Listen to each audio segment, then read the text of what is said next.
ये सुनिश्चित की गई हैं, ये सबके साथ में। और संयोग हेतु रपरो विदेष्टा, और इन सब का जो संयोग मिलाता है ना, कैसा प्राण मिलना चाहिए, कैसा मन में होना चाहिए, कैसा शरीर होना चाहिए, कैसा घर बार होना चाहिए, कहाँ इसको पैदा होना चाहिए, ये सब संयोग जो है, एक तो कहना चाहिए प्रारब्ध मिलाती है, और दूसरे अंतर्यामी नारायण मिलाते हैं। समझिए ना, इस तरह से ये खेल परमात्मा की अंतर्यामिता में, ईश्वर की अंतर्यामिता में जीवों का खेल, जैसे विचार वैसा ही शरीर, और सारा संसार भरा पड़ा है। आपको आश्चर्य होगा, हमारे इस शरीर के अंदर करोड़ों जीव रहते, और उन करोड़ों जीवों के शरीर में फिर करोड़ों जीव रहते। ऐसी विचित्र माया है, इसका कोई अंत नहीं। स्थूलता की ओर बढ़िए तो एक से एक बड़ा, एक से एक बड़ा, एक से एक बड़ा शरीर है, और सूक्ष्मता की ओर बढ़िए, सूक्ष्म, बहुत सूक्ष्म, बहुत सूक्ष्म, और सुई की नोक पर करोड़ों जीव आ जाएं, उनके शरीर आ जाएं, इतने सूक्ष्म सूक्ष्म शरीर हैं। कैसी विचित्र महिमा है। इस तरह से ये संयोग इन शरीरों का किसकी वजह से होता है? एक तो क्रिया के द्वारा, प्राण के द्वारा, एक मन के द्वारा, और एक प्रारब्ध के द्वारा, कर्मों की जो नियति है, और परमात्मा के द्वारा जो सब इस खेल को एक साथ, सबके खेल को संभाले हुए हैं। इस प्रकार से ये जीव इन शरीरों में आता रहता है और जाता रहता है। कल को ये बताएंगे किस तरह से ये इस दलदल से पार हो जाएगा। इन्हीं शब्दों के साथ आज की कथा पर्यवसान को प्राप्त हो रही है, और एक भजन सुनाते हैं, और उसके बाद आप लोग अपने अपने घर जाएंगे। बोलो सच्चिदानंद। माया के अनेक रंग तन मन में देखिए, माया के अनेक रंग तन मन में देखिए, माया के अनेक ढंग जीवन में देखिए, माया के अनेक ढंग जीवन में देखिए, माया के अनेक रंग तन मन में देखिए, माया के अनेक रंग तन मन में। क्षण क्षण में बदले रंग माया की दुल्हनिया, क्षण क्षण में बदले रंग माया की दुल्हनिया, प्रियतम को रिझाए यह काया की दुल्हनिया, प्रियतम को रिझाए यह काया की दुल्हनिया, हो के दंग आप क्षण क्षण में देखिए, माया के अनेक रंग तन मन में देखिए, माया के अनेक रंग तन मन में देखिए। अंदर के स्वांग जितने बाहर भी उतने हैं, बाहर तरंग जितनी अंदर भाव उतने हैं, हो के असंग आप बन बन में देखिए, हो के असंग आप बन बन में देखिए, माया के अनेक रंग तन मन में देखिए। अमीरी गरीबी सुख दुख मान अपमान है, अमीरी गरीबी सुख दुख मान अपमान है, लाभ हानि भूख प्यास जय अजय समान है, कितनी ये तरंग नद जीवन में पेखिए, माया के अनेक रंग जीवन में देखिए। बीज से अंकुर जड़ तना शाखा डाली पात, फूल फल बीज बने सूख जाते सारे गात, दिन रात बजे चंग माया की देखिए, माया के अनेक रंग तन मन में देखिए, माया के अनेक ढंग जीवन में देखिए, माया के अनेक रंग तन मन में देखिए, माया के अनेक रंग तन मन में। सर्वे भवन्तु हरे राम राम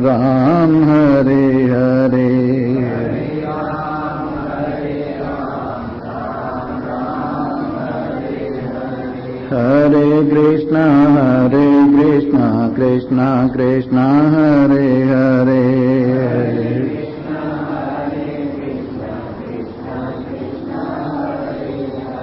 हरे राम राम राम हरे हरे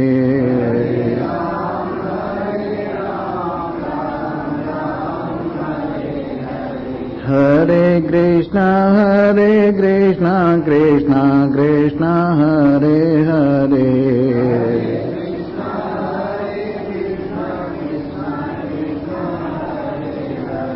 हरे राम राम हरे हरे हरे राम राम हरे हरे कृष्ण कृष्ण कृष्ण हरे हरे हरे कृष्ण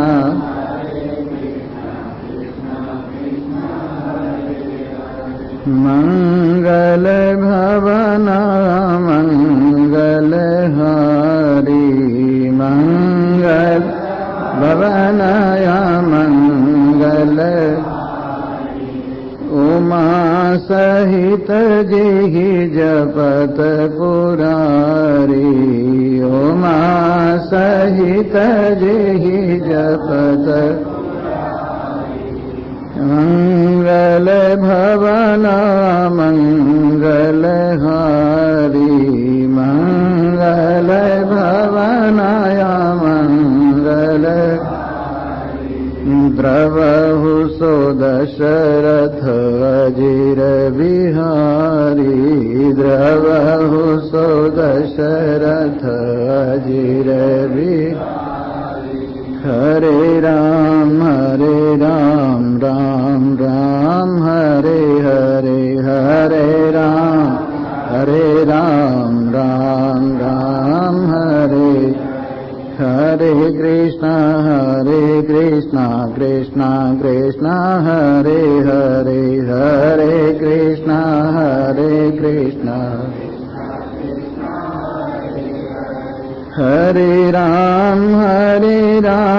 राम राम हरे हरे हरे राम राम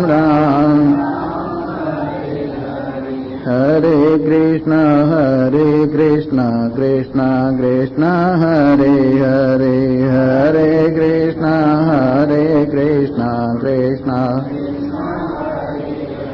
राम ही केवल प्रेम पियारा राम ही केवल प्रेम पियारा जान ले वो कोई जानने हारा जान ले वो कोई निर्मल मन जन सोई मोहि पावा निर्मल मन जन सोई मोहि पावा मोहि कपट छल छिद्र न भावा मोहि कपट छल छिद्र सरल स्वभाव न मन कोटिलाई सरल स्वभाव न मन कोटि यथा लाभ संतोष सदाहि यथा लाभ संतोष सदा हरे राम राम हरे हरे हरे राम हरे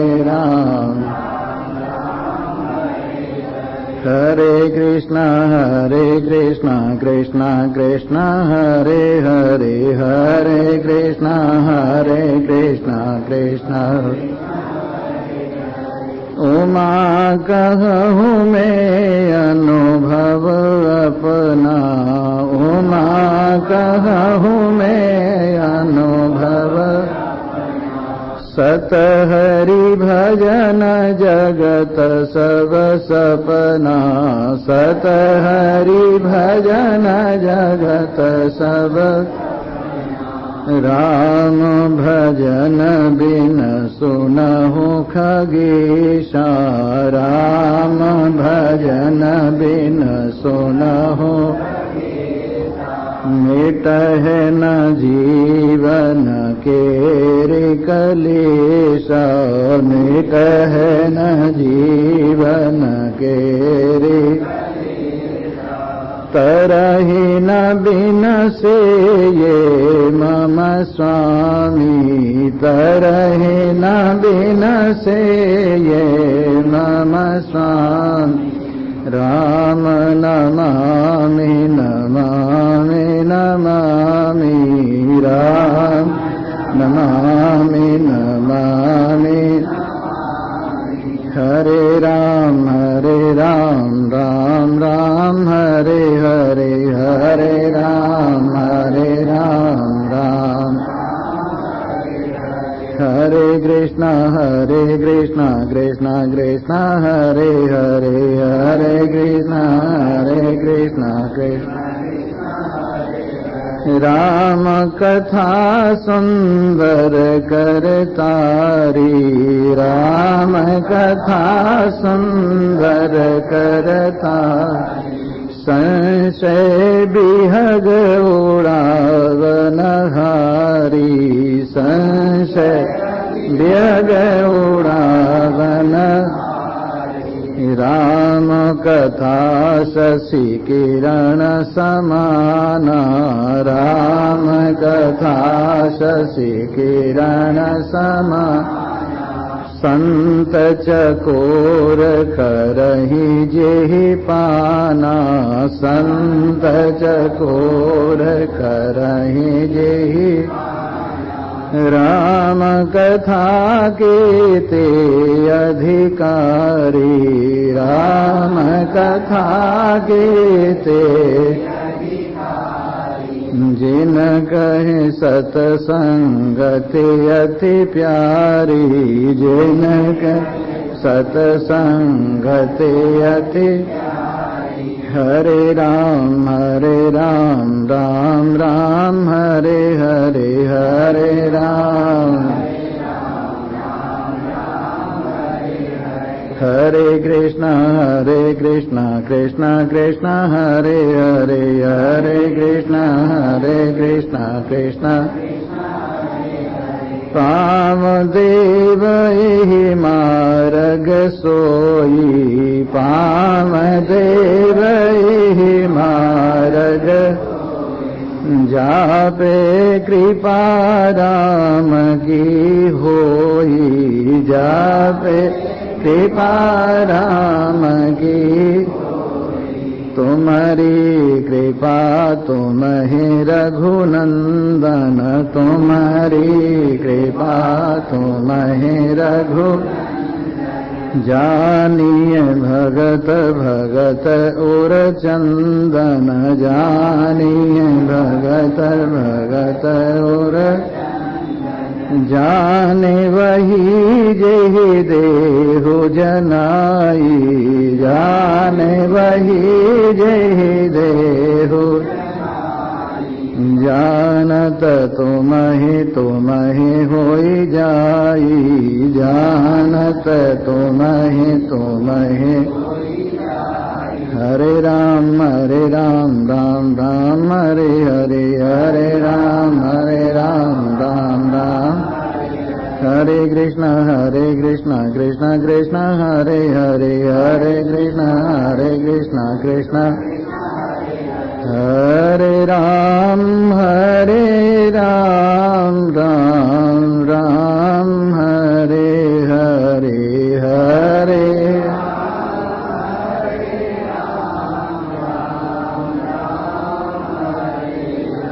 हरे कृष्णा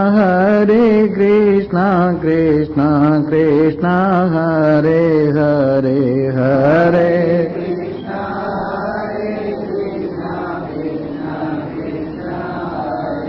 बोलो कृष्ण भगवान की जय। सियावर रामचंद्र महाराज की जय।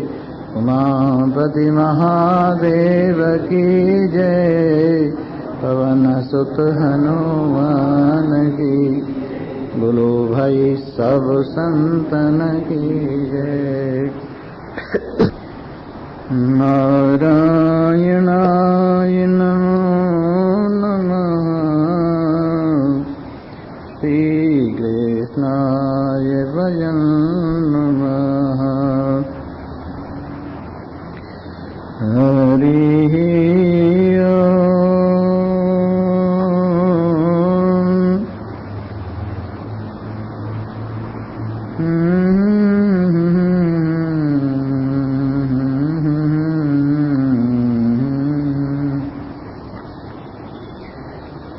अनाद्यनन्तं कलिलस्य मध्ये विश्वस्य श्रेष्ठारमनेकरूपम् विश्वस्यैकं परिवेष्टितारं ज्ञात्वा देवम् उच्यते सर्वपाशैः।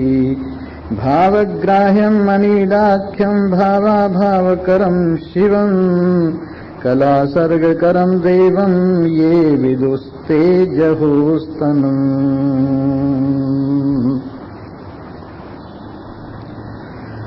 उपस्थित भाग्यवान श्रोता वृंद, कल आपने सुना कि जैसा जैसा हमारा विचार होता है उसके अनुसार हमारे जीवन का निर्माण होता है, और जहां हमारे जीवन का निर्माण छूटता है, जीवन समाप्त होता है, वहां से फिर नया जीवन उसी विचार के अनुसार आगे प्राप्त हो जाता है।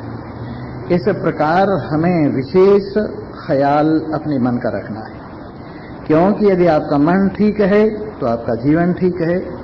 मन के हारे हार है, मन के जीते जीत, पार ब्रह्म को पाइए मन ही की प्रतीत। मन के हारने से आदमी हार जाता है और मन के जीतने से जीत जाता है। इसलिए जिसने अपना मन ठिकाने लगाया उसने ठिकाना पाया, और जिसका मन बेठिकाने भटकता रहा वो एक जन्म से दूसरे जन्म में धक्के खाता रहा। इसलिए हमारा मन शिव संकल्प मस्तु, अच्छे संकल्प वाला होना चाहिए। हम आपको यहाँ क्या देते हैं? केवल विचार देते हैं। वो विचार जो मन को ठीक ठिकाने पर लगता है, वो विचार जो आपको परमात्मा की ओर बढ़ाता है, वो विचार जो आपको उन्नति देता है, वो विचार जो आपको सुभगता, शांति, चैन, आराम देता है, वो विचार हम आपको देते हैं, और इस विचार से आपका जीवन आगे बनने में आपको सहायता मिलती है। इसलिए हमें चाहिए कि यदि हम इस संसार में भी उन्नति करना चाहें तो अपने मन को उन्नत करके रखें, ऊंचा उठा के रखें, सद विचारों से युक्त करके रखें, और उन्नति और उन्नति और उन्नति को प्राप्त करते हुए चले जाएं। कल हमने एक प्रतिज्ञा की थी संसार की दलदल से आपको पार ले जाने की। तो अब पहले सुन लीजिए ये दलदल कैसी है। अनादि अनंतम कलिलस्य मध्ये। अनादि नारायण, अनंत नारायण सच्चिदानंद ब्रह्म जीव रूप से संसार की इस दलदल में क्रीड़ा कर रहा है, और इस दलदल से जब पार होता है तो अपने स्वरूप नारायण सच्चिदानंद ब्रह्म को पार हो जाता है। आपने एक कथा श्रीमद् भागवत में सुनी होगी। वो कथा है, दो हंस एक जगह पर रहते थे, बड़े प्रेम से, बड़े आनंद से, बड़ी शांति से, बड़े चैन से। उनमें से एक हंस कहने लगा, देखो ये नीचे झांक कर देखो कितना सुंदर बगीचा है, इसमें कितने अच्छे अच्छे पेड़ हैं और कितना अच्छा अच्छा इसके अंदर सामान है। मेरी इच्छा तो ये होती है कि हम इस बगीचे को, इस जगत को देख के आवे। तो दूसरे हंस ने कहा, जो समझदार था, कहने लगे इसमें कुछ नहीं रखा है, बस ये दिखते दिखते रहने का है। जिस तरह से पलाश का जंगल होता है, ढाक का जंगल होता है, उसमें लाल लाल फूल जब आते हैं तो ऐसे लगता है जैसे बढ़िया सुंदर स्वर्ग के फल लग रहे हो। लेकिन जब तक आदमी यहाँ आता है वो फल झड़ जाते हैं और ढाक के 3 पाक बाकी रह जाते हैं। वैसे संसार भी एक पलाश के जंगल की तरह से है और इसके अंदर बड़ी लाली लाली लाली दिखाई दे रही है, लेकिन थोड़े दिन में ये लाली उड़ जाती है और ढाक के 3 पात शेष रह जाती है। लेकिन वो अविज्ञात नाम के हंस की बात उसने नहीं मानी और वो पुरियों की रचना करने वाला, शरीरों की रचना करने वाला अपनी इच्छा से इस जगत में आ गया। उसने बहुत से नगर देखे, लेकिन एक नगर उसको बहुत अच्छा लगा और उस नगर के अंदर 9 दरवाजे थे, जिनमें से 2 कान के दरवाजे थे, 2 आंख के दरवाजे थे, 2 आपके नासिका के दरवाजे थे, 1 मुख का दरवाजा था और 2 नीचे की ओर गुदार और पस्त के दरवाजे थे। इन 9 दरवाजों को देखकर वो बड़ा खुश हुआ और उसने सोचा इस नगर में मुझे निवास करना चाहिए। जब वो उस नगर में प्रवेश कर रहा था तो एक नव युवती उसका इंतजार कर रही थी। जैसे ही उसने प्रवेश किया, नव युवती उठ खड़ी हुई। उससे उसने पूछा, क्यों देवी तुम कौन हो, तुम्हारे पिता कौन हैं? तो उन्होंने कहा, ये मुझे पता नहीं मेरे पिता कौन है, ये मुझे पता नहीं है मुझे उत्पन्न किसने किया है, लेकिन आपके आगमन से मैं जागृत हो गई और आप यदि इस नगर को सुशोभित करना चाहें तो इस नगर की सारी सुविधाएं आपको सौंप दी जाएंगी। मैं आपकी अर्धांगिनी होकर रहूंगी। ये 5 मेरी सहेलियां हैं, ये तुम्हारी सेवा में रहेंगी। ये 5 नौकरानियां हैं, ये तुम्हारी सेवा में रहेंगी। इस प्रकार से नगर की पूरी प्रजा आपके अधिकार में रहेगी। ये जो बैठा हुआ है मनसाराम सलाह देने वाला, ये आपका प्रधानमंत्री होगा और ये 5 फनों का सांप जो पहरा लगा रहा है दरवाजे पर, ये आपके जीवन की रक्षा करेगा। आप इसमें प्रवेश कीजिए। और इस प्रकार से ये जीव उसमें प्रवेश कर गया। इसका क्या नाम था भला? भागवत किसी ने नहीं सुनी तुमने? अविज्ञात के साथ में ये दूसरा जीव क्या नाम था उसका? नाम ही नहीं, आवाज ही नहीं आई। पुरंजन। पुरंजन का मतलब है पुरम जनयतीति पुरंजन, जो संकल्प से नगरों का निर्माण करता है उसका नाम पुरंजन है। और इसका सखा कौन था? अविज्ञात। तो जब इस पुरंजन ने इस देह की नगरी में प्रवेश किया और बुद्धि के साथ में इसका विवाह हो गया, दोनों ने प्रेम विवाह कर लिया और 5 ज्ञानेंद्रियां शब्द स्पर्श रूप रस गंध लाकर इनकी सेवा करने लगी। 5 कर्मेंद्रियां इनके काम धाम में हाथ बटाने लगी। हाथ से लेना देना हुआ, पैर से चलना हुआ, वाणी से बोलना हुआ, उपस्थ से भोगना हुआ, गुदा से त्यागना हुआ। और 5 प्राणों का जो एक सर्प है जिसके 5 फन हैं, प्राण अपान समान उदान व्यान, ये दरवाजे में बैठा हुआ हमारे मुख में रक्षा करता रहा। ये नगरी बस गई। लेकिन इतने में जैसे ही इसने प्रवेश किया था, जिस वक्त इसके पीछे एक गंधर्व लग गया इसकी पुरी की रगड़ाई करने के लिए। उसकी फौज में 720 लोग थे, 360 औरतें थी, 360 आदमी थे। औरतों ने काली ड्रेस पहनी हुई थी और आदमियों ने श्वेत ड्रेस पहनी हुई थी। इसका नाम है दिन और रात। रात 360, दिन 360। इस 720 दिन इन समय की काल की जो कहना चाहिए फौज है गंधर्व की, उसने इसका पीछा करना शुरू कर दिया और उसी दिन से, जिस दिन से इसने नगर में प्रवेश कर दिया, कुरेदना काटना शुरू कर दिया। पर इसे अंदर बैठा बैठा कुछ पता न लगे और ठाट बाट के साथ ये तमाशा देखता हुआ विराजमान हुआ। तो वहां रहते रहते इसके सैकड़ों हजारों बेटे हुए और हजारों बेटियां हुई। मनोरथ क्या है? बेटे। इच्छाएं क्या हैं? बेटियां। बुद्धि के साथ मिलकर ये इतनी इसकी संतान हुई। अब उसकी शादी ब्याह में बेटियों को ब्याहना, बहुओं को लाना, इसी काम में लगा हुआ है। इतने में एक बुढ़िया प्रकट हुई और वो बुढ़िया जो थी कोई उससे शादी नहीं करना चाहता था और वो बेचारी इंतजार में बुढ़ी हो गई थी। उसका नाम है वृद्धावस्था। उसका नाम क्या है? वृद्धावस्था। उसको शादी करना कोई चाहता है क्या? कोई शादी करना नहीं चाहता। नारद जी के पास गई और जाकर कहने लगा, क्यों संत जी तुम मेरे साथ शादी करोगे? कहने लगे, जा तेरा नासो, मुझे भी नहीं छोड़ा है, साधु महात्माओं पर भी हमला कर दिया। अच्छा तो फिर मेरे लिए कुछ करो कि चलो तुम अपने भाई के पास जाओ, कालेवन के पास, वो पाकिस्तान में राज कर रहा है, तुम उससे जाके विनय करो कि वो तुम्हारी शादी करे, इतने दिन हो गए हैं। तो वृद्धावस्था वहां गई कालेवन के पास और जाके कहा, भाई साहब मेरी शादी होनी चाहिए, देखो मैं बुढ़िया हो गई हूं। कहने लगे, अच्छा मुझे तो तुमने बताया ही नहीं, मुझे फिक्र ही नहीं। तो उन्होंने क्या किया, एक उसके साथ और साथ कर दिया अपना गण, जिसका नाम बीमारी है, और डंडा उसके हाथ में दे दिया कि सबके साथ इसकी शादी कराओ, जो मना करे उसको डंडा मार के, यानी बीमारी पैदा करके उसके साथ शादी करा दो। और इस तरह से ये पुरंजन भी उस बुढ़िया के चक्कर में आ गया और ना ना ना ना करते हुए इसकी भी शादी हो गई। इस तरह से बुढ़ापा आ गया। अब बुढ़ापे में दुनिया भर की चिंताएं हो गई, फलाने की माँ तेरा क्या होगा, बेटा तेरा क्या होगा, बेटी तेरा क्या होगा। और इस तरह से फिर काल ने स्वयं हमला कर दिया बीमारी के बाद। तो 5 प्राणों का सांप लड़ते लड़ते थक गया और फिर गले में आकर घर घर करके कहने लगा, अब मेरे बस की तुम्हारे इस नगर की रक्षा नहीं है, बिस्तर बोरिया बांध लो।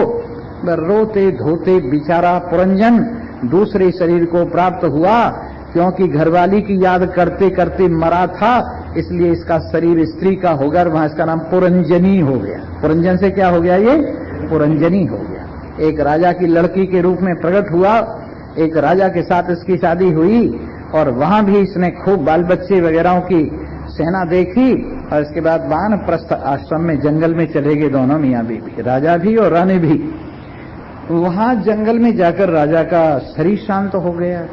अब ये पुरंजनी बड़ी दुखी हुई, इधर से लकड़ी इकट्ठी कर रही है, इधर से सामान इकट्ठा कर रही है, हाय में जंगल में अबला अनाथा क्या करूं, इस तरह से दुखी हो रही है।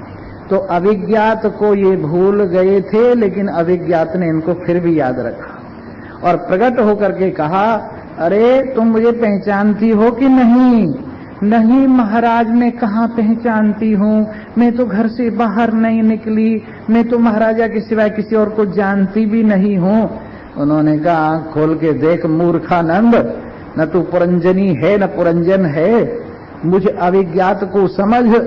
तब इसको याद आई और याद आने पर उन्होंने याद किया, ओहो मैं कहाँ हूँ, जैसे नींद खुल जाती है, ओहो मैं कहाँ हूँ।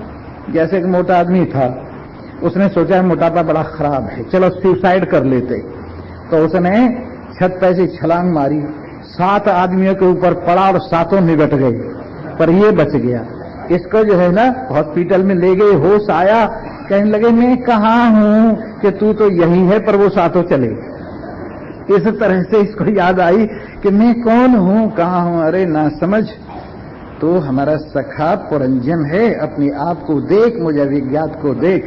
तो वैसे ही इतने चक्कर पुरंजन ने लगाए। तो वही बात यहाँ समझा रहे हैं कि अनादि अनंत अखंड सच्चिदानंद ब्रह्म अपनी माया से जीव रूप धारण करके इस संसार की दलदल में कष्ट उठा रहा है। विश्वस्य सृष्टारम अनेक रूपम, जो विश्व का सृष्टा बनाने वाला है वो अपने भी अनेक रूप धारण करके इस खेल में खेल रहा है। कमाल की बात है, स्वयं बनता है और स्वयं बनाता है, स्वयं देता है, स्वयं पाता है, स्वयं बनाता है, स्वयं खाता है।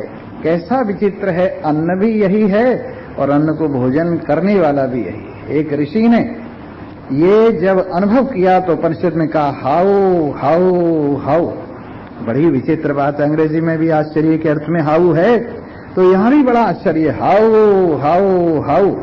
अहम अन्नम अहम अन्नम अहम अन्नम अहम अन्नादो अहम अन्नादो अहम अन्नादः। मैं ही अन्न को खाने वाला हूँ और मैं ही अन्न हूँ। कैसी विचित्र बात है, सीधी बात है। सर्वम खल्विदम ब्रह्म, ये चराचर जगत एक ब्रह्म के अतिरिक्त कुछ भी नहीं है। पर ये विश्व का सृष्टा अनेक रूप धारण करके जीव रूप में लीला करता हुआ अपने आप को भूला हुआ है। लेकिन जब इसकी आंखें खुलेंगी, आपको मालूम है आंखें खुलवाने के लिए भी किसी की जरूरत पड़ती है। हनुमान जी को ये शाप लगा हुआ था कि जब तक कोई तुम्हें सुनाएगा नहीं तुम्हारी महिमा, तब तक तुम्हें तुम्हारी शक्ति का बोध नहीं होगा। क्योंकि एक ऋषि को परेशान कर रहे थे, बैठे बैठे भजन कर रहे हैं वो, और उनके इष्ट देव को उठा के नदी में फेंक दिया, कभी कुछ कर दिया कभी कुछ कर दिया। तो उन्होंने परेशान होकर श्राप दिया कि तुम्हें अपनी शक्ति भूल जाएंगी, और जब तक तुम्हें कोई और याद नहीं दिलवाएगा तुम्हें तुम्हारी शक्तियों का स्मरण नहीं होगा। और इसीलिए देखो हनुमान जी सुग्रीव के साथ बाली के डर से प्रवर्षक पर्वत पर रहते, क्योंकि हनुमान जी अपनी शक्ति को भूले हुए हैं। वो समझते मैं साधारण बानर हूं, मेरा कर्तव्य सुग्रीव की रक्षा करना है, बस इतने तक ही बात थी। लेकिन जब सीता जी की तलाश हो रही थी और इन बानरों को बड़ी प्यास लगी, तो ये एक जगह पहुंचे, पर्वत पक्षी उड़ रहे थे पर्वत पर, वहां देखा एक सरोवर है और वहां एक बुढ़ा बहुत पुराना धुराना एक बैठा हुआ है, कहना चाहिए चील जैसे होती है ना गिद्ध, और गिद्ध को उन्होंने देखा और गिद्ध ने भी कहा मैं बुढ़ा हो गया हूं, चलने फिरने की शक्ति मुझ में नहीं रह गई है, भगवान ने बड़ा अच्छा किया, इन बानरों को मेरे पास भेज दिया, इन बानरों को मैं मारकर भूख मिटाकर मैं आज खूब मजे लूंगा। बानरों ने कहा मारे गए सबके सब, पर चलो इनके खानदान का जिक्र करो।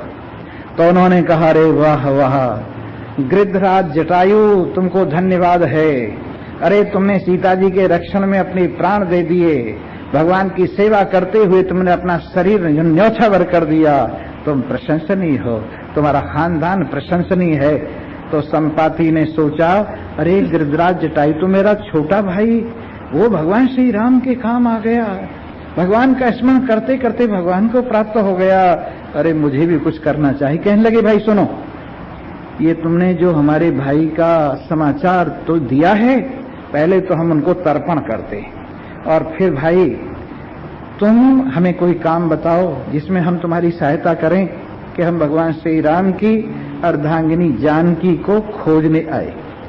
उनको रावण उठाकर दक्षिण दिशा में कहीं लंका इत्यादि में ले गया है, उनको ढूंढने हम आए, इसमें तुम हमारी सहायता कर सकते हो? कि हाँ, मैं बैठा बैठा देख रहा हूं यहां से लंका में अशोक वाटिका में सीता जी अशोक वृक्ष के नीचे बैठी हुई हैं और 2-3 राक्षसी उनकी सेवा में लगी हुई हैं, और मैं अच्छी तरह से देख रहा हूं भाई तुम्हारे में कोई सागर पार करे और लंका में जाए तो उनकी सुध बुध मिल सकती है, नहीं तो कोई उपाय नहीं।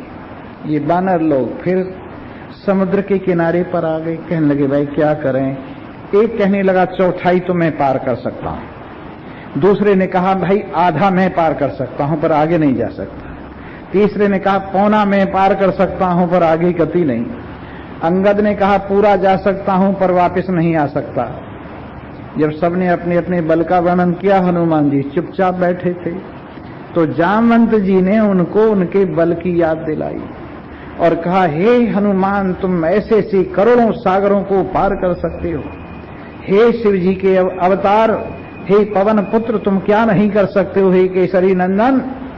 तो उनके अंदर शक्तियां जागृत होने लगी और जैसे जैसे जामवंत उनकी महिमा का वर्णन करते गए उनका शरीर भी पहाड़ की तरह से हो गया और उन्होंने कहा जामवंत कहो मैं इस लंका को ऐसे खा के निपटा दूं जैसे कोई गूलर का फल खाता है, कल मैंने बताया था ना, ऐसे निपटा दूं और रावण को सिंहासन समेत समुद्र में फेंकाऊं, सीता जी को वापस ले आऊं। ना ना इतना काम नहीं करना है, तुम दूत बन के जा रहे हो और दूत का काम यही है कि बस वहां पता लग जाना चाहिए कि कोई यहां आया था और तुम्हारे ऊपर खतरा मंडरा रहा है, या तो तुम सीता जी को जानकी जी को वापस कर दो, नहीं तो विनाश तुम्हारे सिर पर नाच रहा है, बस इतना समझा करके तुम वापस आ जाओ। तो ठीक है, फिर हनुमान जी ने जो काम किया वो आपको मालूम ही है। इस प्रकार से जैसे हनुमान जी शक्तिशाली होते हुए भी शापवश अपनी शक्तियों को भूले हुए थे, वैसे हम लोग भी अविद्या का अज्ञान का ऐसा शाप लगा हुआ है कि अपनी शक्तियों को भूले बैठे, जिसे देखो वही रोता नजर आ रहा है, जिसे देखो वही दीन नजर आ रहा है, जिसे देखो वो यूं कि मेरा क्या होगा।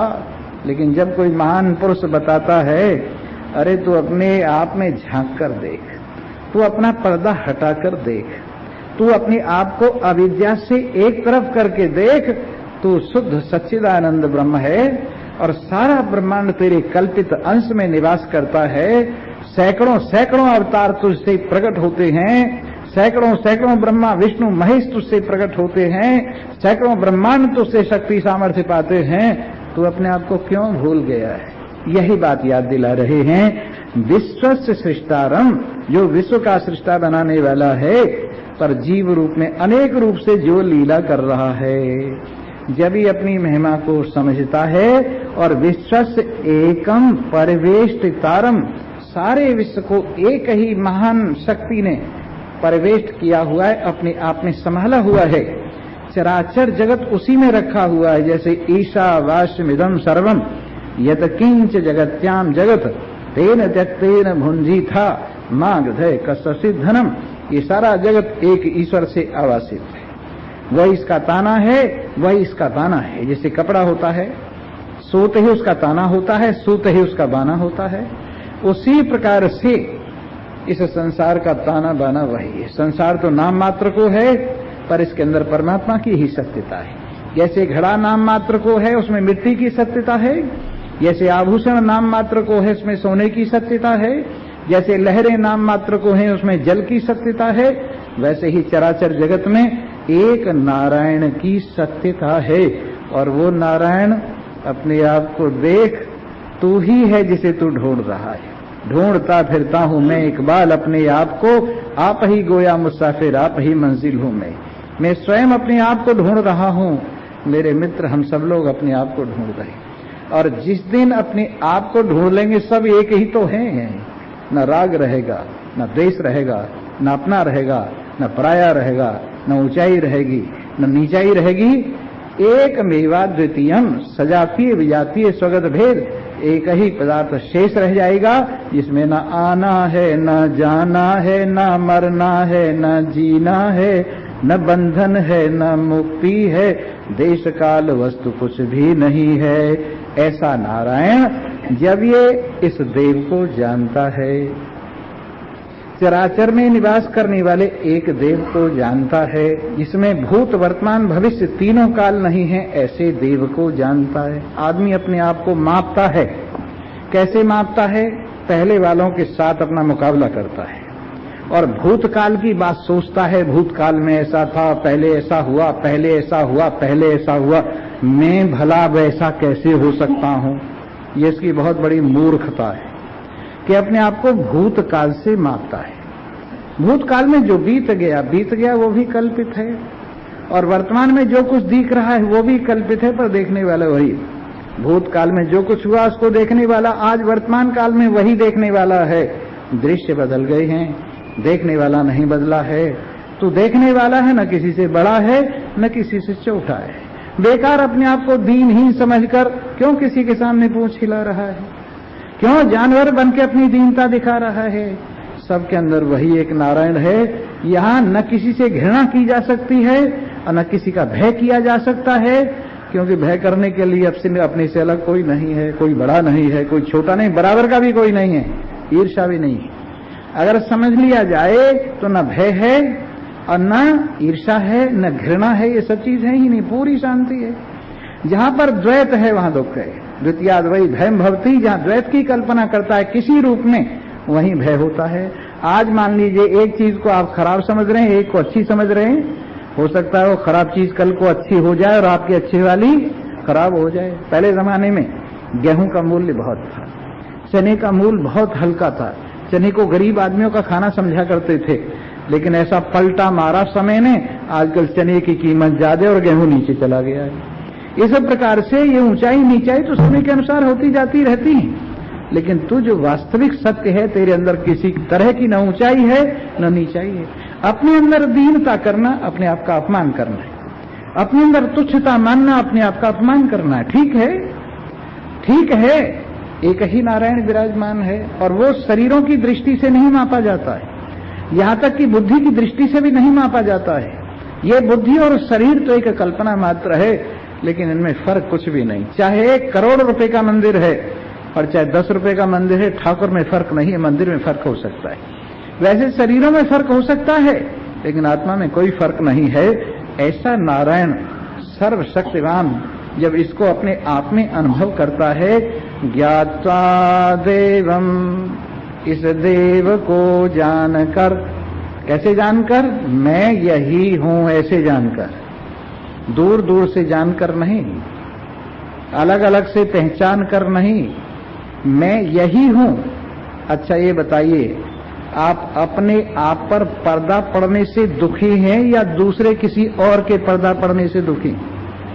देवदत्त धक्के खा रहा है अपने अज्ञान से या यज्ञदत्त के अज्ञान से?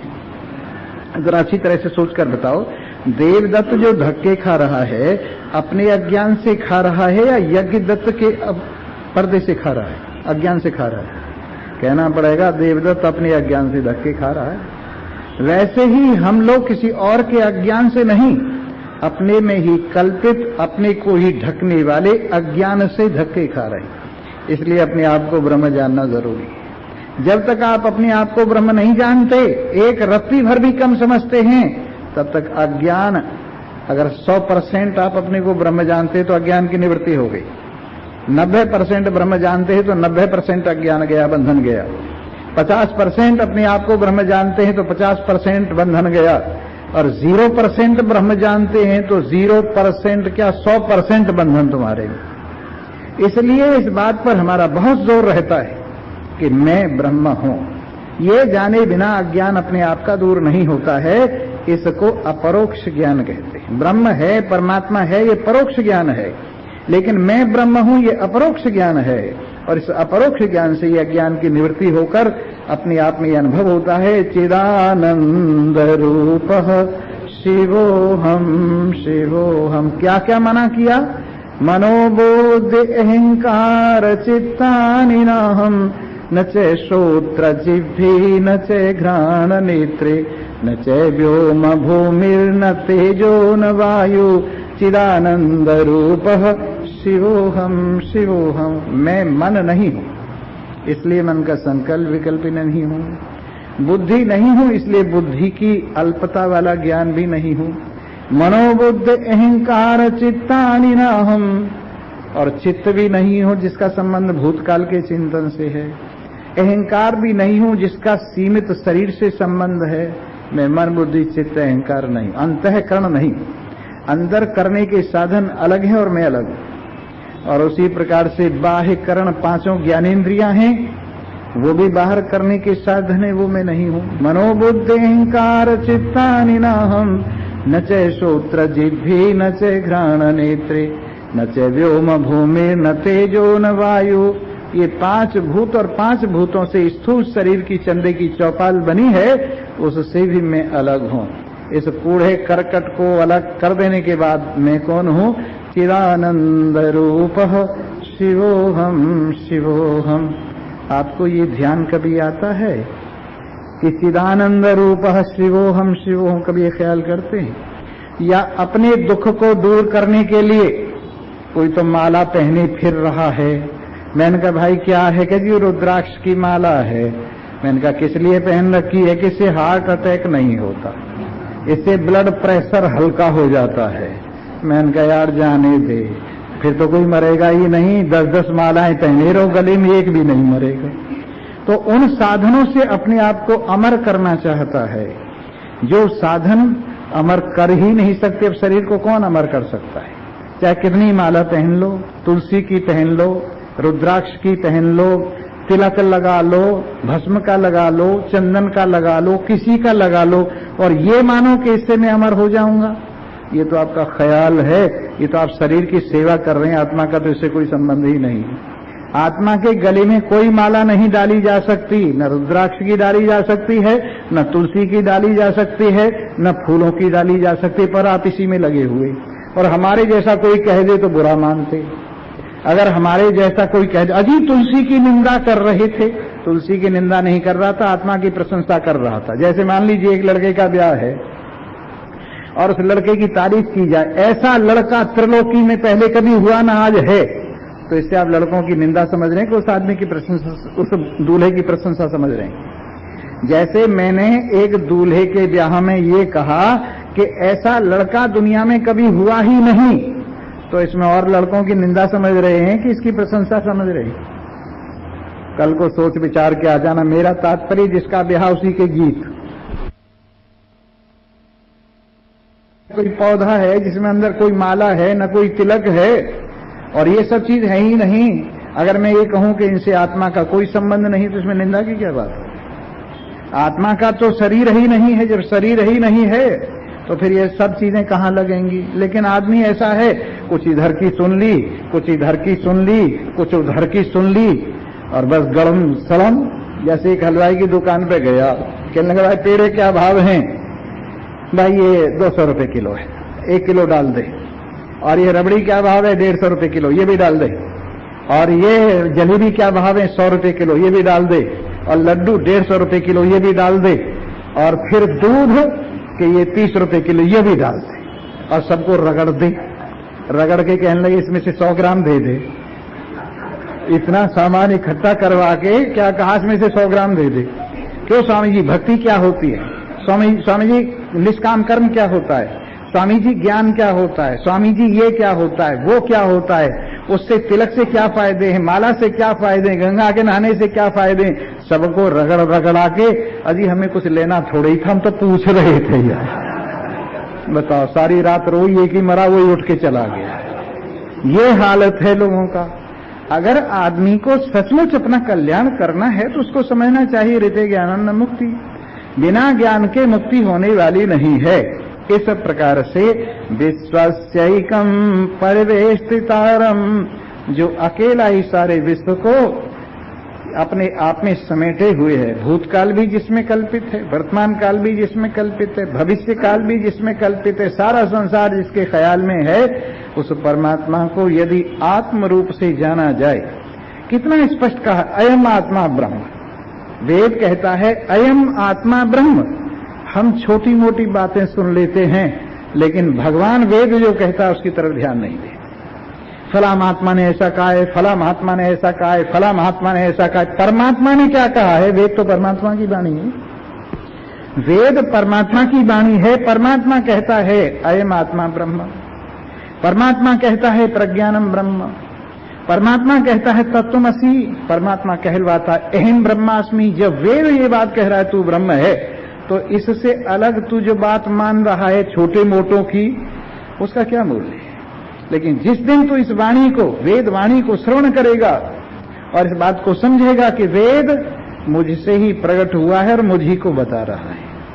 शास्त्र योनित्वात् एक सूत्र है वेदांत में, वेदांत के प्रथम अध्याय के प्रथम पाद का 3रा सूत्र है, शास्त्र योनित्वात्। इसका अर्थ है जिससे शास्त्र प्रकट होता है और जो शास्त्र से जाना जाता है। दोनों बातें इसका अर्थ है। शास्त्र योनित्वात् का तात्पर्य शास्त्र का जो प्रकटन स्थल है, और शास्त्र जिसका प्रकटन स्थल है वो ब्रह्म तो है। पता नहीं क्या और दुनिया भर के कबाड़े लिए फिरते हैं, कहां कहां का बोझ ढोते फिर रहे हैं। कोई शहरों का बोझ ढो रहा है, कोई नदियों का बोझ ढो रहा है, कोई माला का बोझ ढो रहा है, अपने सलग पता नहीं क्या क्या अलग बोझ ढोते फिर रहे हैं, पर एक बात नहीं जानते, अहम ब्रह्मास्मि। अगर ये बात समझ में आ जाए तो पार होने की बात क्या पार होगी? समझना ही पार होना है। ना समझी ही बंधन है, समझदारी ही पार होना है। इसलिए जो इस देव को जानता है, किस तरह से जानता है? अहम ब्रह्मास्मि, इस तरह से जानता है। मुच्यते सर्व पाशई, समझकर सारे पासों से छुट्टी हो जाती है। भावग्राह्यम अनीडाख्यम। वाह वाह, क्या बढ़िया बात कही है। भाव से ही ये पकड़ में आता है। इसको कोई हाथ से पकड़ना चाहे नहीं पकड़ सकता है। केनोपनिषद में कहा है, यन मनसा न मनत ये नाहुर मनोमतम तदे ब्रह्म तम विद्धि नैदम यदिदम उपासते। जो मन के मनन में नहीं आता, पर जिसकी शक्ति से मन मनन करता है वही ब्रह्म है। और मन की कल्पना को जो तू ब्रह्म समझ रहा है, ये तेरा ख्याल है। जो आंख की पकड़ में नहीं आता, आंख जिसकी वजह से देखती है, जो कान की पकड़ में नहीं आता, कान जिसकी वजह से सुनता है, जो वाणी की पकड़ में नहीं आता, वाणी जिसकी वजह से बोलती है, तदेव ब्रह्म त्वं विद्धि, उसी को तू ब्रह्म जान। नेदम यदिदम उपासते, इससे अलग जो तू उपासना कर रहा है, केवल भ्रम में भटक रहा है, केवल भ्रम में भटक रहा है। इस प्रकार भावग्राह्यम, भाव समझ रहे हो ना, वो भाव नहीं जो तुम समझ रहे हो। फिर से समझो। एक दफे क्या हुआ, काका कवि एक कविता सुना रहा था, ज्यादातर कुंडलियों में बोलते थे, वो 6 लाइनों की होती हैं। तो 6 लाइन, जैसे एक कवि 4 लाइना सुनाता है, ऐसे वो 6 लाइन सुनाता। काका कवि ने 6 लाइन सुनाई। तो एक व्यापारी कहने लगा, काका तुम्हारी कविता रो भाव समझ में कोई नहीं आयो। सेठानी कहने लगी, भाव रो काई है, 6 लाइनें 6 आने दे दो। ये भाव है, 6 लाइनें और 6 आने दे दो, इनको हो गया भाव। ये भाव नहीं, हृदय का भाव। हृदय का भाव याद रखिए, श्रद्धा सबसे पहले आगे आगे चलती है। श्रद्धावान लभते ज्ञानम, श्रद्धावान को ज्ञान प्राप्त होता है। श्रद्धा सत्य माप्यते, श्रद्धा से ही सत्य मिलता है। और सत्यम धार्यते अनया इति श्रद्धा, सत्य जिससे धारण होता है वो श्रद्धा ही है। और तुलसीदास जी ने सबसे पहले वंदना की है कि मैं श्रद्धा और विश्वास की वंदना करता हूं। भवानी शंकरौ वंदे श्रद्धा विश्वास रूपिणौ, याभ्याम बिना न पश्यन्ति सिद्धा स्वांत समीश्वरम। मैं भवानी शंकर की वंदना करता हूं, जिनका अगर कोई स्थूल रूप है तो श्रद्धा और विश्वास से। भवानी शंकरौ वंदे श्रद्धा विश्वास रूपिणौ, याभ्याम बिना न पश्यन्ति, जिन दोनों के बिना सिद्ध भी अपने हृदय में विराजमान अपने आत्मा का साक्षात्कार नहीं कर सकते। इसलिए श्रद्धा और विश्वास, ये दोनों चीजें, महान पुरुषों के और शास्त्रों के वाक्यों में श्रद्धा होना, इनमें विश्वास होना, ये आपको आगे बढ़ाता है। इसलिए भावग्राह्यम अनीडाख्यम, इसका कोई घोंसला नहीं, कोई जगह नहीं, भाव में ही रहता है। और ऐसा एक कवि ने बहुत सुंदर कहा है, तीनों लोक में जगह कहां है जो तुम्हें संभाल सके। यानी तीनों लोक भी तुम्हें संभालने के लिए छोटे पड़ जाते। तीनों लोक में जगह कहां है, या 2 जहां में जगह कहां है तुम्हें संभालने के लिए। मेरा ही एक हृदय है तुम्हें संभालने के लिए। मेरे हृदय में तुम समझ सकते हो, और दुनिया में कहीं तीनों लोकों में नहीं समझ सकते। हृदय ऐसी जगह है। इसलिए भावग्राह्यम, भाव से ग्रहण किए जाते हैं। अनीडाख्यम, इनकी कोई खास जगह नहीं है, यूं कल्पना कर ली है जैसी जैसी जिसकी समझ में आई। स्वामी जी हम तो अयोध्यापति को मानते हैं। मैंने कहा बड़ी अच्छी बात। एक कहने लगा हम मथुरापति को मानते हैं। मैंने कहा बड़ी अच्छी बात है। एक कहने लगा हम कैलाशपति को मानते हैं। मैंने कहा बड़ी अच्छी बात है। पर ये तो तुम ऐसे ही हुए जैसे हर एक धर्म पत्नी अपने पति को मानती है। जैसे हर एक धर्म पत्नी अपने अपने पति को मानती है, वैसे तुम्हारे पति अलग अलग हो गए। पर एक पति कौन है? पति नाम पति, जो पतियों का पति है, जिसका कोई निश्चित स्थान नहीं। और रामायण में एक चौपाई ऐसी सुंदर कही, इदमित्थम कह सके न कोई, ऐसा ही है जिसको ऐसा कहकर कोई नहीं बता सकता। ऐसे परमात्मा देव अनीडाख्यम, जिनका कोई नीड, कोई घोंसला, कोई जगह नहीं है। और भावा भाव कर्म शिवम, भाव रूप जो दिखाई देता है संसार, अभाव जब इसकी निवृत्ति होती है, सृष्टि और प्रलय दोनों को जो प्रकट करने वाले शिव कल्याण स्वरूप नारायण हैं। कला सर्ग कर्म देवम, जो संसार की समस्त बढ़ती हुई कलाओं को प्रकट करते हैं। जैसे चंद्रमा की कलाएं बढ़ती हैं, वैसे संसार की कलाओं को, संसार के बढ़ने को दिखाते हैं, टिकने को दिखाते हैं, निबटने को दिखाते हैं। ऐसे देव को जो जानते हैं वो शरीर को त्याग कर फिर शरीर में नहीं आते, उनको फिर शरीर की प्राप्ति नहीं होती है। इन्हीं शब्दों के साथ आज की कथा परिपूर्ण हो रही है और ये 5वां अध्याय पूरा हो गया है। अब 6ठा अध्याय हम कल से शुरू करेंगे। कल को बुधवार है और बुधवार के दिन बुद्धि का आदान प्रदान बहुत अच्छा होता है। और फिर परसों बृहस्पति है, उस आदान प्रदान का फल है ज्ञान प्राप्त करना, गुरुता प्राप्त करना। आइए अब एक भजन सुनिए और फिर मंगल भवन मंगल हारी।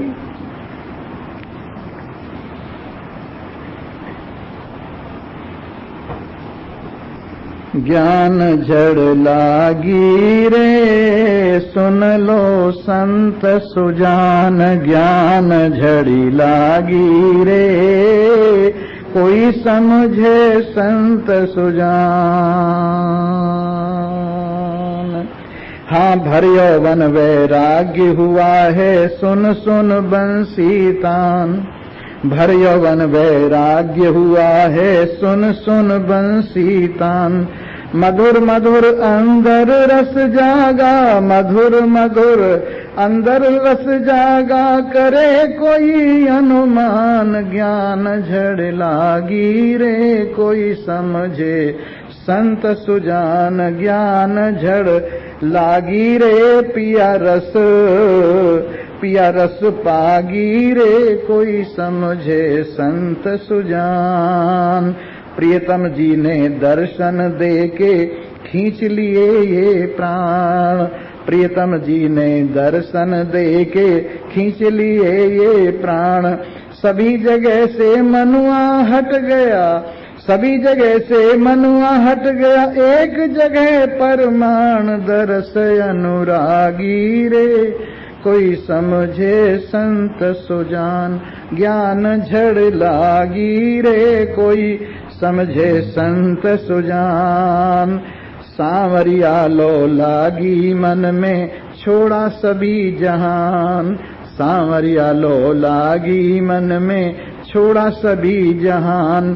पिया मिलन की खातिर हमने, पिया मिलन की खातिर हमने त्यागा मान अपमान, बने बैरागी रे कोई समझे संत सुजान, ज्ञान झड़ लागी रे कोई समझे संत सुजान।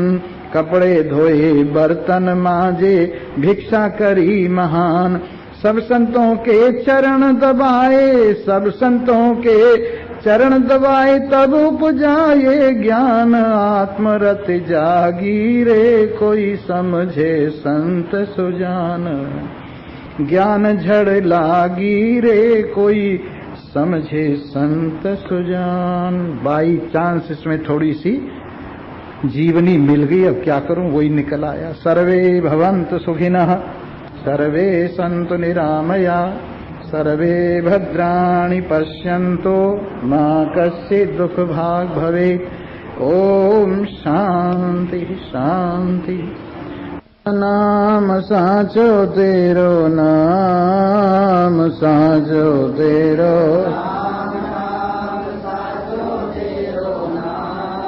झूठे हैं दुनिया के धंधे साचो तेरो नाम, झूठे हैं दुनिया के साचो तेरो राम नाम, साचो तेरो नाम, साचो तेरो राम, झूठे हैं दुनिया के धंधे साचो तेरो नाम, झूठे हैं दुनिया के साचो तेरो राम नाम, साचो तेरो नाम, साचो तेरो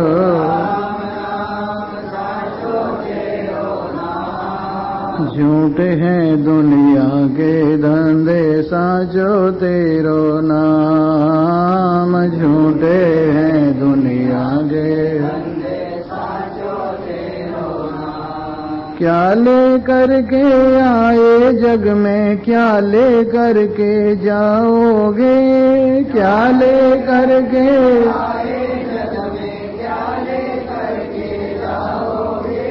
मुट्ठी बांधे आए जग में, हाथ पसारे जाओगे, मुट्ठी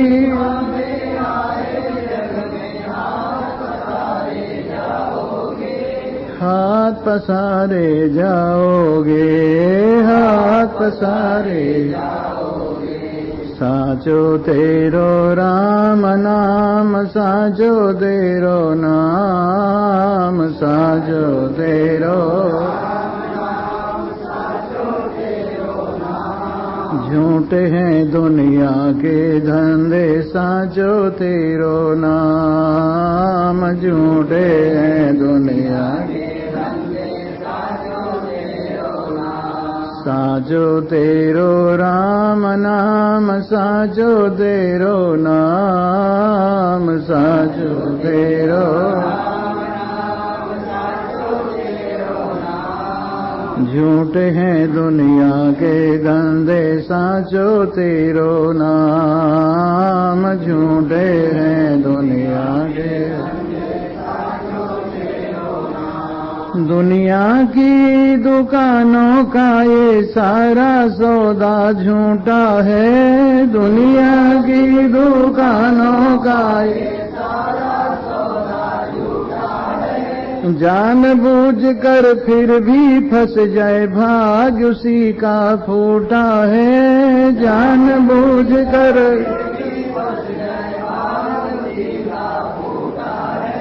भाग्य उसी का फूटा है। भाग्य उसी का साचो तेरो राम नाम साचो तेरो नाम। साचो तेरो झूठे हैं दुनिया के धंधे साचो तेरो नाम। झूठे हैं दुनिया के साचो तेरो राम नाम साचो तेरो नाम। साचो तेरो झूठे हैं दुनिया के धंधे साचो तेरो नाम। झूठे हैं दुनिया के कौड़ी कौड़ी माया जोड़ी बन गए लाखी और करोड़ी। कौड़ी कौड़ी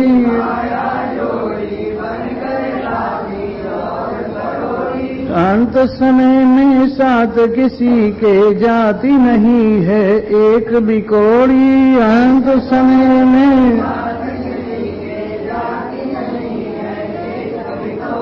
जाति नहीं है एक भी कौड़ी। जाति नहीं है एक भी साचो तेरो राम नाम साचो तेरो नाम। साचो तेरो झूठे हैं दुनिया के धंधे साचो तेरो नाम। झूठे हैं दुनिया के साचो तेरो राम नाम साचो तेरो नाम। साचो तेरो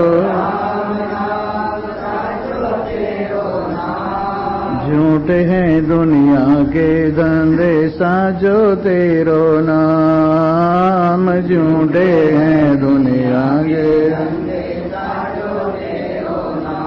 जितने जग के संग संगाथी सब मतलब के तेरे साथी। जितने जग के संग सब मतलब के तेरे सब मतलब के तेरे साथी। सब मतलब के अंत समय में एक राम बिन कोई न होगा तेरा संगाथी। अंत समय में कोई न होगा तेरा कोई न होगा तेरा संगाथी। कोई न होगा तेरा साचो तेरो राम नाम साचो तेरो नाम। साचो तेरो झूठे हैं दुनिया के धंधे साचो तेरो नाम। झूठे हैं दुनिया के साचो तेरो राम नाम साचो तेरो नाम। साचो तेरो झूठ है दुनिया के धंधे साचो तेरो नाम, झूठे हैं दुनिया के धंधे साचो तेरो राम नाम, साचो तेरो नाम, साचो तेरो झूठ है दुनिया के धंधे साचो तेरो नाम, झूठे हैं दुनिया के साचो तेरो राम नाम, साचो तेरो नाम, साचो तेरो झूठे हैं दुनिया के धंधे साचो तेरो नाम, झूठे हैं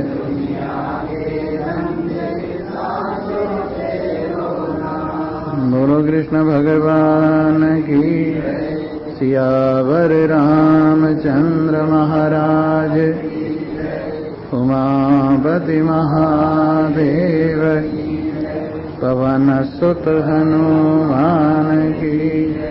बोलो भाई सब संतन की जय।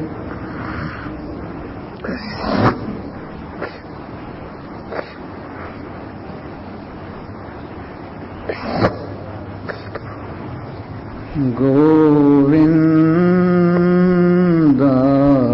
नमो नमः। श्री कृष्णाय वयं नमः, नारायणाय नमो नमः।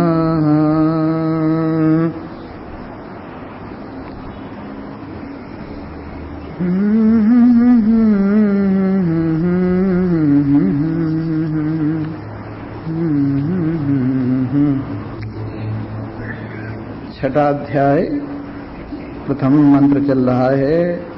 स्वभाव में के कवयो वदन्ति, कालम तथान्ये परमोहीयमाना, देवस्य ऐस महिमा तु लोके, येनेदं भ्राम्यते ब्रह्मचक्रम्, येनावृतं नित्यमिदं हि सर्वं, यः कालकारो गुणी सर्वविदयः, तेने श्रितं कर्म विवर्ततेह, पृथस्य योनिल्खानि चिन्तम्।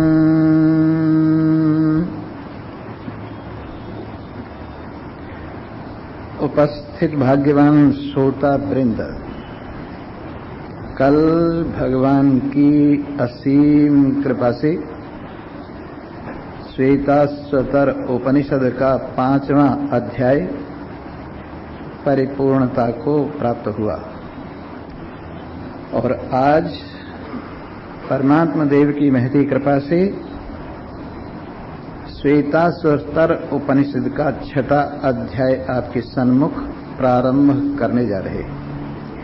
पहला मंत्र तो जैसे पहले मंत्र शुरू में आए हैं उनसे मिलता जुलता है, जिसमें जगत के कारणों के ऊपर विचार किया है कि जगत कैसे बनता है, कौन इसका संरक्षण करता है और किस प्रकार से ये परंपरा चल रही है।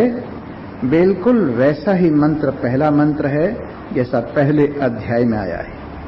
कहते हैं स्वभाव में के कवयो वदंती, कवि लोग, समझदार लोग, कुछ लोग ऐसा कहते हैं कि प्रत्येक पदार्थ का स्वभाव है और स्वभाव के अनुसार अपने आप ही पदार्थ पैदा होते हैं, अपने आप ही लय हो जाते हैं। जिस प्रकार से आप मोर देखिए, मोर के कितने रंग होते हैं, उस अंडे में जिसमें मोर पलता है कितने रंग भरकर बाहर निकलता है, तो ये उसका स्वभाव है।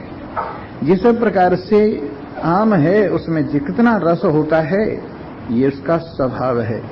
इसी प्रकार प्रत्येक प्राणी और पदार्थ अपने अपने स्वभाव से निश्चित रूप से बंधा हुआ है, इसलिए स्वभाव ही प्राणी को जन्म देता है, स्वभाव ही प्राणी को पालता है, स्वभाव ही प्राणी को लय कर देता है, और संसार के कारणों में, बनने के कारणों में स्वभाव ही एक विशेष बात है। कुछ लोग ऐसा कहते हैं। दूसरे कहते हैं कि ये काल का क्रम है, काल के हिसाब से अपने आप व्यक्ति पैदा होते हैं, प्राणी पैदा होते हैं, पदार्थ पैदा होते हैं, और काल के अनुसार ही संरक्षित सुरक्षित रहते हैं, और काल क्रम से ही फिर वापिस चले जाते हैं। और एक कहावत आपने सुनी है, समय करे नर क्या करे, समय बड़ा बलवान, भीलों ने लूटी गोपियां वही अर्जुन वही राम। समय हर वस्तु को प्रकट करता है, बल देता है, बढ़ाता है, घटाता है, और फिर विनाश की ओर ले जाता है। न किसी प्राणी के हाथ में कुछ है, न किसी पदार्थ के हाथ में कुछ है, ये सब काल का खेल है, जो इस प्रकार से सारे संसार को पैदा करता है, रखता है, विनष्ट कर देता है, और काल के इस चक्र में सारा संसार मोह को प्राप्त हुआ रहट की बाल्टियों की तरह से ऊपर नीचे घूमता रहता है। ये दो बातें हुई, वहां तो और भी कई बातें बताई हैं, लेकिन यहाँ सिर्फ दो बातों का जिक्र किया है, स्वभाव और काल। स्वभाव और काल ये दो वस्तु ऐसी हैं जिनसे ये सारा चराचर जगत बनता है, स्थित रहता है और निवृत्त हो जाता है। लेकिन ये वास्तव में दोनों बातें अधूरी है। पूरी बात क्या है? दैवस्य इस महिमा तू लोके, ये देव की महिमा है, यानी संसार के मूल में एक शक्ति, दिव्य शक्ति विराजमान है। ये हम लोगों का दर्शन, हम लोगों की फिलॉसफी है कि संसार के मूल में एक चेतन सच्चिदानंद पदार्थ विराजमान है। अगर वो सच्चिदानंद पदार्थ जगत के मूल में विराजमान न हो तो काल को कौन मर्यादा में रखता है? अगर वो सच्चिदानंद पदार्थ जगत के मूल में विराजमान न हो तो कौन इन स्वभावों को स्वाभाविक प्राणियों के साथ जोड़कर संरक्षित करता है? अगर वो सच्चिदानंद ब्रह्म मूल में न हो तो सृष्टि का कोई भी क्रम बन ही नहीं सकता। इसलिए समस्त शक्तियों से युक्त, जिसमें सारी शक्ति निवास करती हैं, काल शक्ति है, कर्म शक्ति है, गुण शक्ति है, क्रिया शक्ति है, ऐसी स्वभाव शक्ति है, सारी शक्तियां इस एक शक्ति में निवास करती हैं। ऐसा शक्तिवान नारायण इस संसार के मूल में विराजमान होता है, और उसी को लेकर वेद कहता है, यतो वा इमानि भूतानि जायन्ते येन जातानि जीवन्ति यत प्रयन्ति अभिसंविशन्ति तद ब्रह्म। ब्रह्म की परिभाषा की है जहाँ से चराचर जगत प्रकट होता है, जिसमें चराचर जगत निवास करता है और जिसमें चराचर जगत वापिस हो जाता है। ऐसा इस पूरे प्रपंच का मूल मध्य अवसान सच्चिदानंद ब्रह्म है। और इसी को वेदांत में कहा है, संसार के मूल को, संसार का मूल क्या है, हम कहाँ से आ रहे हैं, हम किससे जीवित हैं, हम कहाँ, हमारी मंजिल है, किससे प्रेरित होकर सारा खेल चल रहा है। ब्रह्म को इसके मूल में मानकर वेदांत का सबसे पहला सूत्र है, अथा तो ब्रह्म जिज्ञासा। अब हम ब्रह्म को जानने की इच्छा करते हैं। हमने संसार को अच्छी तरह से देख लिया है, ये संसार विनाशी है और कर्म का फल वो भी सीमित है। इस प्रकार से सारे प्रपंच को जानकर बूझकर अब हम एक ऐसे अजर अमर अविनाशी पदार्थ की ओर प्रेरित होते हैं जो सारे संसार का मूल है, जिसमें सारी शक्तियां निवास करती हैं।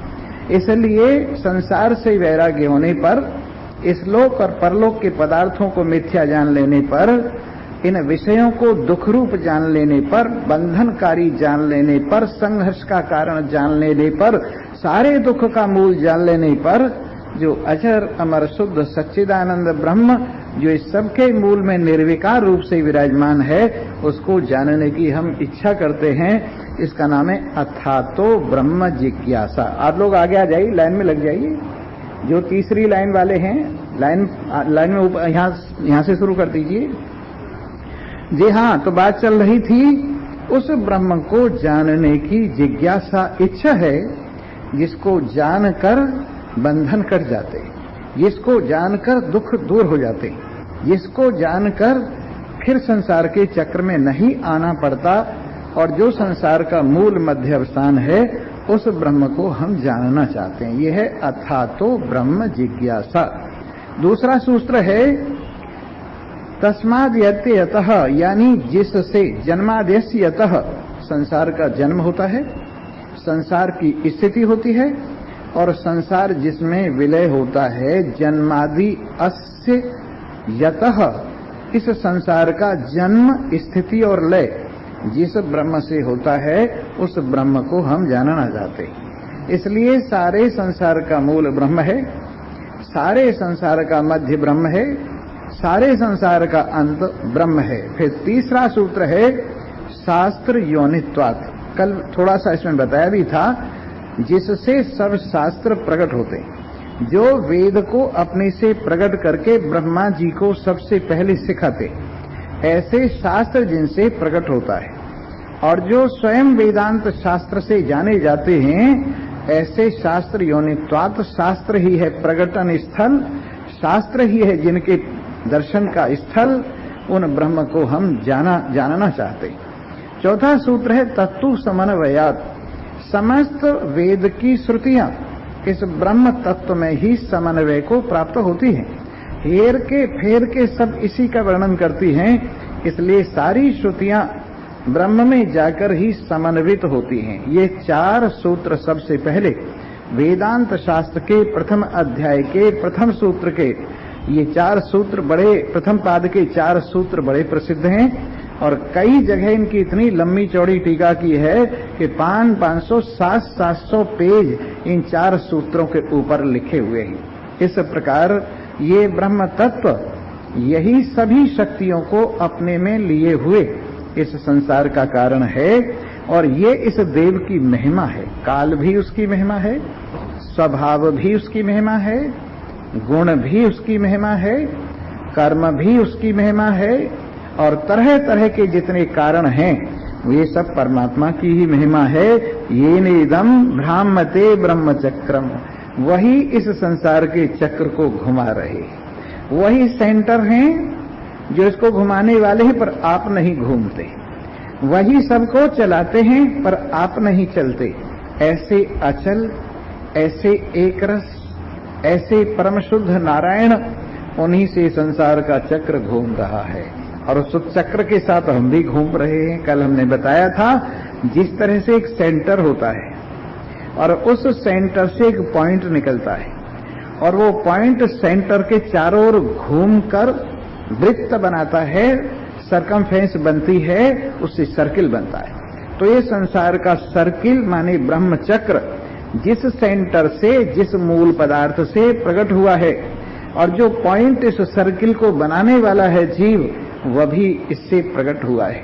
इस प्रकार ये संसार का सारा खेल, सब में ये सेंटर विराजमान है। कमाल की बात यह है, हर वस्तु में उसका सेंटर भी है, हर वस्तु में उसकी परिधि भी है, और हर वस्तु में उसका पॉइंट भी है। ये एक साइंस की भी बात है, और ये समझिए फिजिक्स के अंदर विशेष रूप से बताई गई है कि हर पदार्थ को यदि उसका प्रभंजन किया जाए, उसका विस्फोट किया जाए, तो उसमें से 3 पदार्थ निकलते।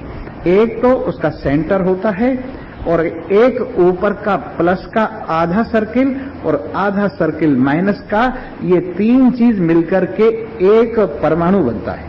एक परमाणु का विस्फोट करने पर ये 3 चीजें प्रकट होती हैं। एक सेंटर होता है जिसको नाभि कहते हैं, और एक उसके ऊपर का सर्किल होता है जिसको प्लस सर्किल कहा जाता है, और दूसरा माइनस सर्किल होता है। ये मिलकर के एक परमाणु, यानी उस परमाणु के अंदर भी सेंटर रूप में ब्रह्म विराजमान है, और उसके जो ऊपर वाली और नीचे वाली परिधियां हैं, वो उसकी शक्ति के रूप में विराजमान है।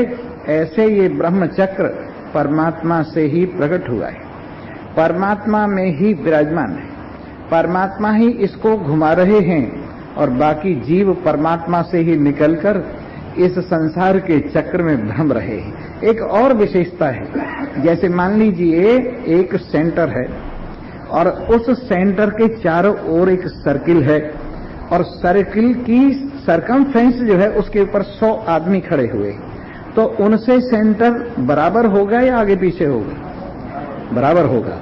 ये आप समझ गए, ये ज्योमेट्री की बात है कि यानी सेंटर से जो सर्किल बना है और उस सर्किल के ऊपर कितने भी आदमी खड़े हों वो सब सेंटर से बराबर दूरी पर हैं। उसी प्रकार हम लोग दुनिया में कहीं खड़े हुए हैं, किसी भी शरीर में विराजमान हैं, परमात्मा हम सबके नजदीक है, परमात्मा हम सबके हृदय में है और सबके लिए बराबर दूरी तय करनी।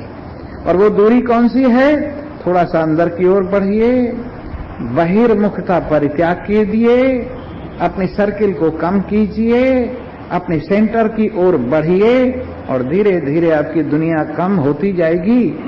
धीरे धीरे दुनिया के संबंध आपके कम होते जाएंगे, धीरे धीरे दुनिया का चिंतन आपका कम होता जाएगा और आप सेंटर की ओर, केंद्र की ओर आते आते एक दिन केंद्र में विराजमान हो जाएंगे। जब आप मान लीजिए ध्यान करने की एक विधि में विराजमान हुए तो उसमें महसूस कीजिए कि इस ध्यान का केंद्र जिसे मुझे पाना है वो मेरा आत्मा ही है, मेरा अंतर्यामी मेरे हृदय में ही विराजमान है और मैं उसी से प्रकट हुआ हूं, उसी से जीवित हूं, वही मेरी वास्तविकता है। दो संबंध ये अनुभव कीजिए, यानी सेंटर, केंद्र, परमात्मा, सच्चिदानंद ब्रह्म मेरे हृदय में विराजमान है। ये तो हो गई पहली बात। और दूसरी बात, मैं उससे ही प्रकट हुआ हूं, मैं उससे ही जीवित हूं और मेरी गति, मेरा चयन उसी में जाकर है। ये हुई दूसरी बात। और फिर इसके बाद में हुआ शरीर है, ज्ञानेंद्रियां हैं, कर्मेंद्रियां हैं, प्राण है, अंतःकरण है और सारी दुनिया है। ये समझिए, ये मेरा ही पसारा है, मेरा ही ख्याल बहिर्मुख होकर इस प्रपंच को बढ़ाता जा रहा है। मेरे लिए मेरा ख्याल ही बेचैनी का कारण है, मेरे लिए मेरा ख्याल ही दुख का कारण है जो बहिर्मुखता की ओर भाग रहा है। हम लोगों की एक आदत बन गई है, हम हर क्षेत्र में जानकारी बढ़ाना चाहते हैं, हम हर क्षेत्र में अपनी जान पहचान वाले बढ़ाना चाहते हैं, हम हर क्षेत्र में अपने प्रशंसक चाहते हैं, हम हर क्षेत्र में अपनी दुनिया को बढ़ाना चाहते हैं और यही हमारी बेचैनी का कारण है। ये जो हम दुनिया के संबंध को विस्तार देना चाहते, दुनिया के साथ अधिक से अधिक जुड़ना चाहते, दुनिया के साथ अधिक से अधिक जानकारी बढ़ाना चाहते हैं, इसने हमारे अपने आप को हमसे भुला दिया है। हमारी दुनिया ने हमसे, परमात्मा से हमको अलग करके भुला दिया है और हमको फुर्सत ही नहीं है परमात्मा की बात सोचने की, विचारने की। वही दुनिया का चक्कर, उसी चक्कर में हम पड़े पड़े रिश्तेदारों की याद करते रहते हैं, अपने जानने वालों की याद करते रहते हैं, अपने संबंधियों की याद करते रहते हैं, अपने बाल बच्चों की याद करते रहते हैं, अपने कपड़ों की याद करते रहते हैं, अपने आभूषणों की याद करते रहते हैं, अपनी इस दुनिया को संभालने में लगे हुए। इस दुनिया के संभालने में हमने अपने आप से संबंध अपना विच्छेद कर लिया है। दुनिया के संभालने में हमारी अपनी आंखों पर पट्टी बंध गई है। दुनिया के संभालने में हमारा चैन, हमारी शांति गिरवी रखी हुई है और हम इसी को बड़ी चीज समझते हैं। लेकिन मैं ये दावे के साथ कहता हूं, चाहे तुम पारमार्थिक बात को लेकर भी संसार का संबंध बढ़ा रहे हो, उसके लिए भी बेचैनी इकट्ठी कर रहे हो। जितना जितना आपको एकांत होगा, जितना जितना एक में आपका मन लगेगा, जितना जितना एक की बात आपका मन सोचेगा, जितना मन आपका दिखावे से अलग होगा, जितना आपका मन इस बिना बात के प्रपंच से अलग होगा, उतनी उतनी शांति आपके जीवन में बढ़ती जाएगी। इसलिए आत्मा हरे श्रोतव्यो मंतव्यो निधिध्यासितव्यश्च। जब मैत्रेयी ने महर्षि याज्ञवल्क्य को पूछा, महर्षि याज्ञवल्क्य राजा महाराजाओं के भी ब्रह्म ज्ञान सिखाने वाले गुरु हुए, लेकिन एक दिन उनका मन भी ये सोचने लगा, मैंने जिस ज्ञान को लोगों को सिखाया है उसका एकांत में मजा लेना चाहिए, उसके लिए मुझे सन्यास लेना चाहिए। दो तरह का सन्यास होता है, एक होता है विविदिशा सन्यास, जानने की इच्छा से जो लिया जाता है, एक होता है विद्वत सन्यास, जो जानकर जीवन मुक्ति के लिए लिया जाता है, वो विद्वत सन्यास होता है। तो महर्षि याज्ञवल्क्य ने विद्वत सन्यास की आकांक्षा की। अपनी धर्मपत्नी, दो धर्मपत्नी थी उनकी, मैत्रेयी और कात्यायनी, दोनों को बुलाकर कहा, देवियों मेरा मन अब इन भोगों से भर गया है।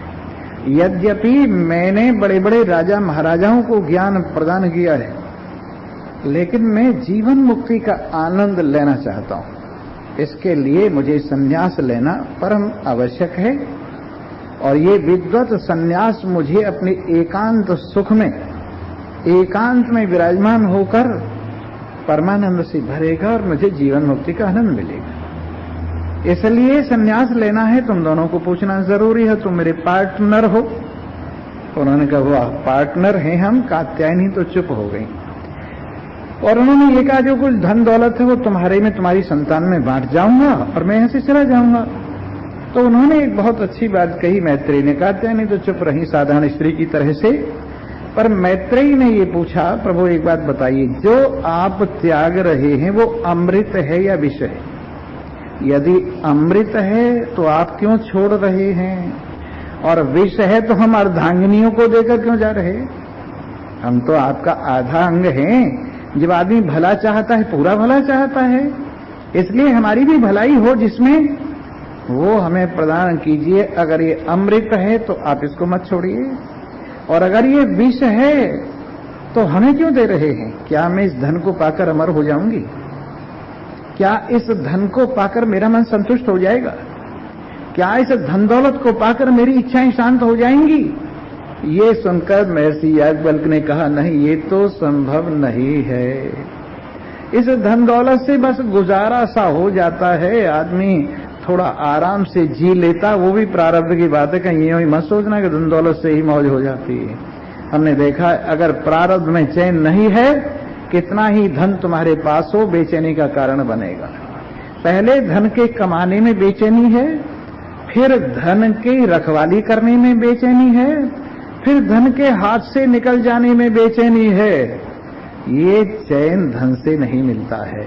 यदि थोड़ी बहुत किसी के पास शांति है तो उसके शुभ कर्मों का फल है। यदि थोड़ा बहुत किसी के पास चैन है तो उसके किए गई शुभता का फल है। नहीं तो धन दौलत से चैन क्या है, तो गुजारे की चीज है। जैसे एक आदमी के पास टिकट होता है और निश्चिंत बैठा रहता है, जैसे रेलगाड़ी है, मोटर है, उसमें बैठा और उसके पास टिकट है तो उसको बेचैनी नहीं होती। वैसे संसार की यात्रा में धन दौलत एक टिकट की तरह से है। आदमी बेचैन नहीं होता, आराम से बैठा रहता है, परंतु आराम से बैठे रहने का मतलब ये नहीं कि अमर हो जाता है। इसलिए धन से कोई भी अमर नहीं होता, आनंदित नहीं होता, संतुष्ट नहीं होता, चैन नहीं मिलता, बंधन नहीं कटते। ये सुनकर मैत्रेयी ने कहा, फिर मुझे वही पदार्थ बताइए जिसको पाकर शांति मिलती है, जिसको पाकर और पाने की इच्छा नहीं रहती है, जिसको पाकर परम संतुष्टि मिल जाती है। तो उन्होंने कहा, वो तो तुम्हारा आत्मा ही है। जिसको पाकर संतुष्टि मिलती है, जिसको समझकर संतुष्टि मिलती है, वो तुम्हारा आत्मा है। देखिए, सबसे प्रिय संसार में आत्मा है। हम धन को चाहते हैं, धन के लिए नहीं, अपने लिए चाहते हैं। अगर हमारे अनुकूल धन नहीं है तो फेंक देते। बहुत बार देखा, जब घर में रेड पड़ती है ना, तो ये सोचते हैं इस धन को कहां फेंक के आऊं जिससे मेरी जान बचे। हमने देखा, एक चांदी की भरी हुई बोरी, बहुत मोटी, 2.5-3 मन वाली बोरी, एक बगीचे में पड़ी हुई थी। क्यों पड़ी हुई थी? किसी के यहां रेड पड़ा था, अपनी जान बचाने के लिए वहां फेंक गया। इसलिए धन को हम प्यार करते हैं तो धन के लिए नहीं करते हैं, अपने लिए प्यार करते हैं। धन से प्रिय अधिक हम हैं, और धन तो हमारे सुख में है तो ठीक है, नहीं तो छोड़ देते हैं। हम संतान को प्यार करते हैं तो संतान के लिए नहीं करते हैं, अपने लिए करते हैं। अगर प्रतिकूल संतान होती है तो अखबारों में निकाल देते हैं, मेरे बेटे से मेरा कोई संबंध नहीं, कोई लेना देना नहीं है, और कोई भी उससे व्यवहार करे तो अपने रिस्क पर करे, मेरा कोई तात्पर्य उससे नहीं, संतान को भी छोड़ देते हैं। स्त्री पुरुष को और पुरुष स्त्री को अपने अपने सुख के लिए प्यार करते हैं, और अगर एक दूसरे से एक दूसरे को सुख न हो तो तलाक हो जाते हैं, संबंध त्याग हो जाते हैं। यहां तक कि हम अपने शरीर को भी प्यार करते हैं तो आत्मा की अनुकूलता की वजह से प्यार करते हैं, और अगर ये विपरीत पड़ता है और ये लगता है कि अब इससे कुछ काम बनने वाला नहीं, ये लगता है अब तो ये गले में मेरे बोझ ही है, ये लगता है मेरी बेचैनी का कारण ये शरीर ही है, तो इसको भी आदमी पंखे से लटका के फांसी पे लगा देता है, चढ़ा देता है। इसलिए शरीर भी प्रिय है पर अपनी वजह से प्रिय। तो सबसे अधिक प्रिय हमको अपना आत्मा है। वो किसकी वजह से प्रिय है? वो तो स्वाभाविक प्रिय है, इसलिए उसको हम प्रियतम कहते। ये जो वैसे औरतें कहती हैं ना प्रियतम, ये तो काम चलाऊ प्रियतम है, ये तो काम चलाऊ प्रियतम है। असली प्रियतम कौन है? वो अपना आत्मा है, जो सबसे अधिक प्रिय है, जिसकी वजह से हम धन